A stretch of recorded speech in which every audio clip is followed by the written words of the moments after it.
Bonjour à tous. Que la grâce de Dieu soit sur la vie de chacun d'entre nous. Ce matin, le thème que Dieu me met à cœur est intitulé Sentiments destructeurs. Ce thème, par la grâce de Dieu, sera traité en 3 temps. C'est-à-dire, je vais le commencer aujourd'hui, la première partie, et puis terminer les 2 autres parties dans ma deuxième intervention ou ma troisième intervention, si Dieu le permet. Pour traiter cette première partie, nous allons prendre Matthieu chapitre 6, les versets 12, 14 et 15. Je lis la parole du Seigneur.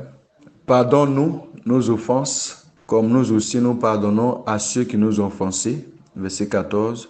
Si vous pardonnez aux hommes leurs offenses, votre Père céleste vous pardonnera aussi. Verset 15. Mais si vous ne pardonnez pas aux hommes, votre Père ne vous pardonnera pas non plus vos offenses. Quand nous allons également dans Luc chapitre 11, verset 4, là-bas il est dit, pardonne-nous nos péchés, car nous aussi, nous pardonnons à quiconque nous offense et ne nous induis pas en tentation. Gloire au Seigneur.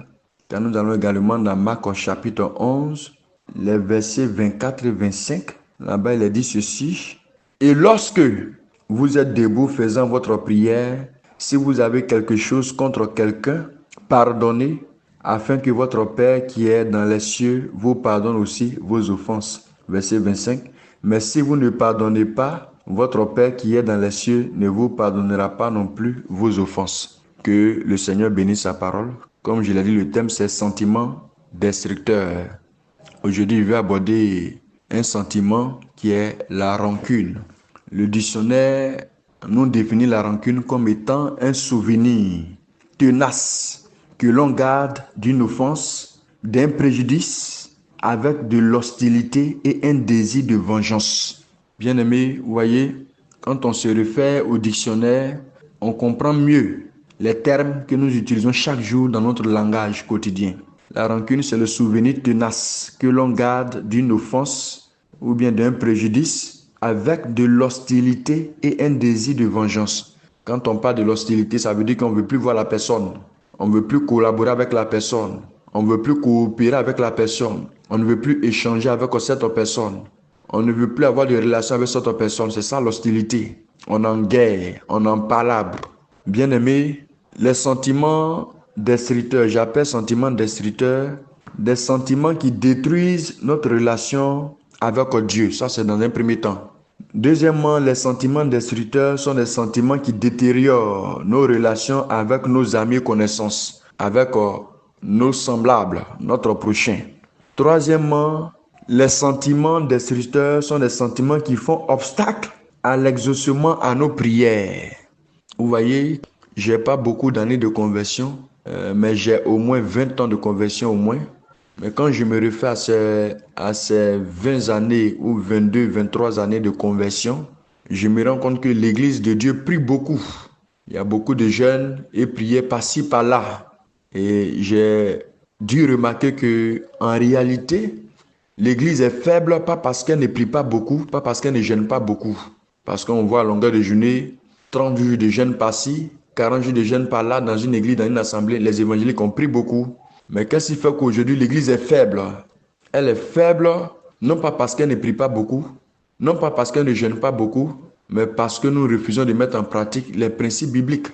Dans ces références que nous venons de lire, si vous vous souvenez bien, le Seigneur a dit aux disciples dans Matthieu 6 et dans Luc 11, voici comment vous devez prier. Quand vous priez, dites, notre Père qui est aux cieux, que ton règne vienne, que ta volonté soit faite sur la terre comme elle est faite au ciel. Donne aujourd'hui notre pain quotidien, que ton nom soit sanctifié, ainsi de suite. Et puis jusqu'à ce qu'il arrive au passage où il dit, pardonne-nous nos offenses, comme nous aussi nous pardonnons à ceux qui nous ont offensés. Mais dans Luc là-bas, dans Luc 11 là-bas, il est dit, pardonne nos offenses, car nous aussi, nous pardonnons à ceux qui nous ont offensés. Vous voyez, donc en principe, quand un dirigeant se met sur la chair et puis dit, on va demander pardon à Dieu pour nos péchés. En réalité, quand le peuple de Dieu prie, il devait dire, Seigneur, je te demande pardon pour le mensonge que j'ai commis hier. Je te demande pardon pour le vol que j'ai commis hier. Je te demande pardon de m'être mis en colère hier. Je te demande pardon d'avoir injuré quelqu'un hier ou bien aujourd'hui. Car moi aussi, je pardonne à celui qui m'a injurié, à celui qui m'a offensé, à celui qui m'a fait ceci, cela. En réalité, nous ne prions pas comme ça. Quand le dirigeant entame la prière et qu'il dit demandons pardon à Dieu pour nos péchés, rares sont ceux qui se souviennent de la parole du Seigneur qui a dit pardonne-nous nos offenses, car nous aussi nous pardonnons à ceux qui nous ont offensés. Ou bien dans Matthieu 6 qui dit pardonne nos offenses comme nous aussi nous pardonnons à ceux qui nous ont offensés. Bien-aimés, vous voyez, la rancune fait que nos relations avec Dieu n'est plus en bons termes. La rancune fait que nous avons coupé amitié avec certaines personnes. La rancune fait que la majorité de nos prières ne sont pas exaucées. Souvent, on cherche loin. On va accuser le diable, on va accuser les sorciers, on va accuser les liens familiaux.